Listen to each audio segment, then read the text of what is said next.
Sambut Hari Disabilitas Internasional 3 Desember 2022 kemarin, Sekolah Luar Biasa Deneni Children Center atau SLB TNCC kembali mengadakan berbagai kegiatan edukatif. Salah satunya jalan santai dengan rute kantor Kodim 0101 BS Banda Aceh dan finish di Taman Putropang. Dalam kegiatan jalan santai ini, para peserta juga membawakan papan quotes yang bertuliskan berbagai kalimat bermakna dan motivasi bagi penyandang dan keluarga disabilitas. Peserta diikuti sekitar 312 orang.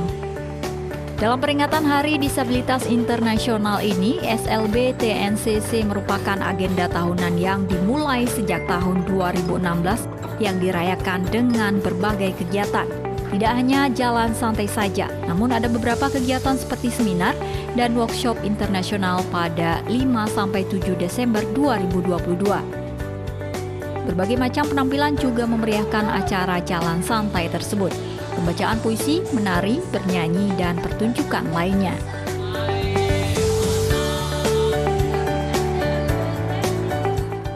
Kepala SLB TNCC, DM Ria Hidayati mengatakan, dengan adanya kegiatan ini, semoga dapat mengedukasi masyarakat bahwa disabilitas ini punya keunikan dan juga anak-anak disabilitas juga sama dengan anak pada umumnya.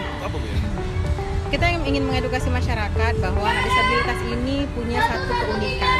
Jadi temanya kan see the able, not the label. Jadi kemampuannya apa saja, keunikannya apa saja dari setiap ketunaan itu kita ingin munculkan sehingga label-label negatif yang mereka sama-sama itu bisa hilang perlahan-lahan gitu. Artinya ketika jalan santai itu masyarakat lihat bahwa anak-anak disabilitas itu bisa juga loh jalan santai seperti anak-anak pada umumnya. Dari Banda Aceh, Mufti Tamrin Ainus melaporkan.